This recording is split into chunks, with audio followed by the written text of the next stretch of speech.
This is my unboxing video of the ASUS UL50VT-x1. It's a 15-inch notebook. It ships with the Intel Core 2 Duo ASUS7300 running at 1.3 GHz with a 3 meg cache, 4 gigs of DDR3 memory at 1066 MHz, a 320 gig 540 RPM drive, and the Nvidia Geforce G210M512, and with a switch between the Intel GMA 4500 MHD.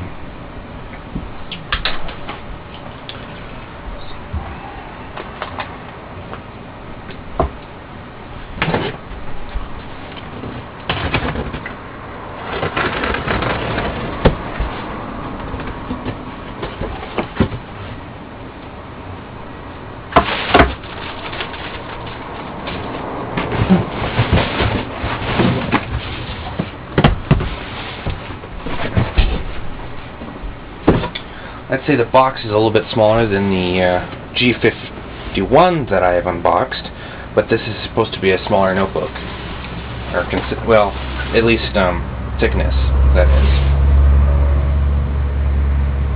So let's go ahead and crack this thing open and see what it looks like.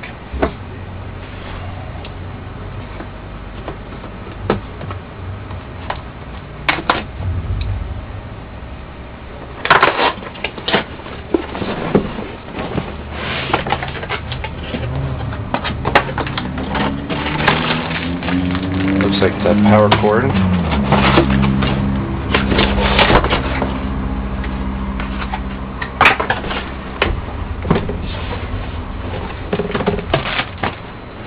So we got the warranty card, express gate manual, the user manual,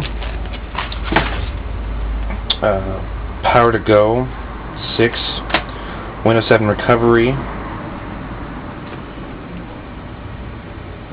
64-bit, which ships with 32, that's weird, and the driver and utility version 1 for both 32 and 64-bit.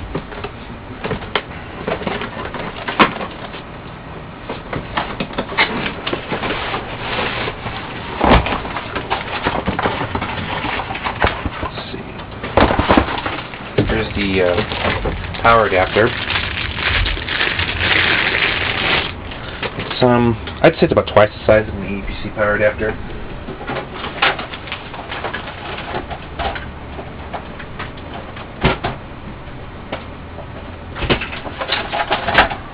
Here's the EPC 900 power adapter, so I'd say it's about twice the size of it, but that isn't too bad considering it's about twice the wattage. Looks like a cable tie for the adapter.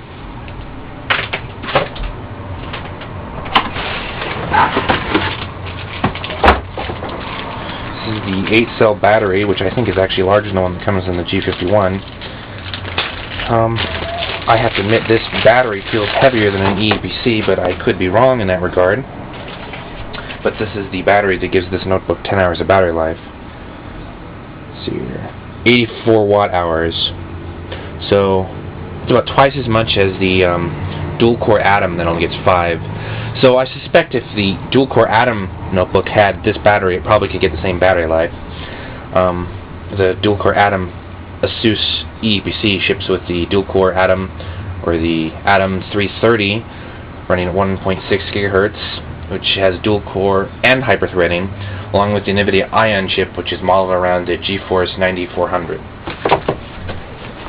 Okay, let's actually get the notebook out of here. And wow, this thing is actually considerably thin. So let's get it out of this foam wrapping.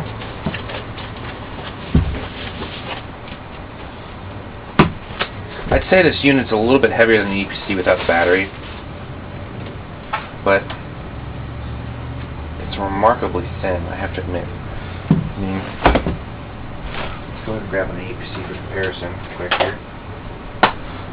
Yeah, the EPC easily with the battery is thicker than this notebook.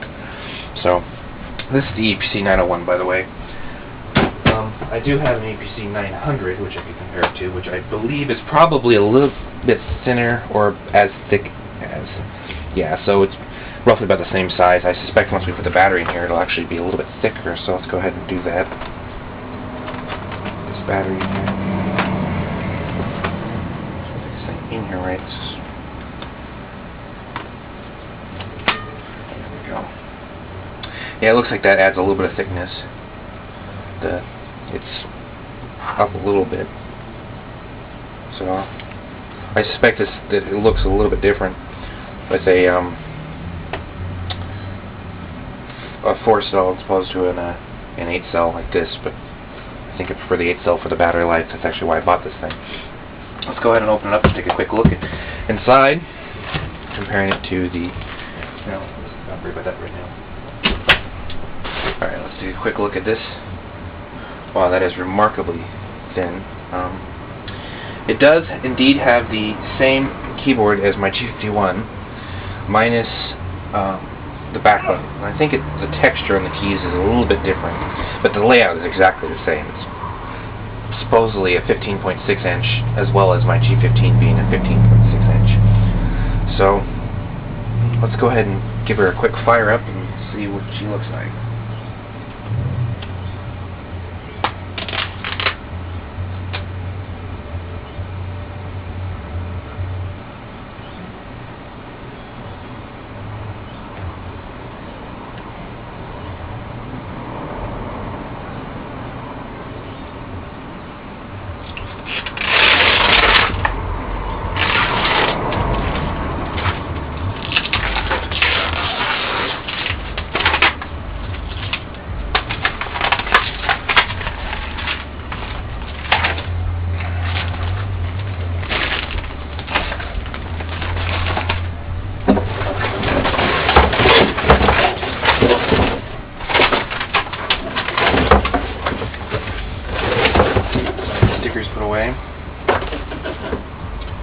And while we're waiting for this thing to boot, let's go ahead and give it a quick comparison thickness to the G51.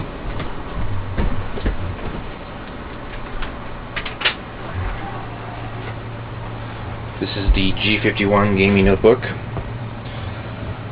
I'd say its LCD, or its entire thickness, is the thickness of the base model of the G51. The weight difference is supposed to be about a pound. And I'd say this notebook, I'd say, is considerably heavy, but it is a 15-inch notebook, even though it is supposed to be a low-power notebook and very slow, I guess you should say, compared to the G51. But it's faster than the EPC, and really I was going for the size, and so the whole point of this is to demonstrate the fact that this is a 15-inch low-power notebook. It's relatively light for a 15-inch notebook, I will say that.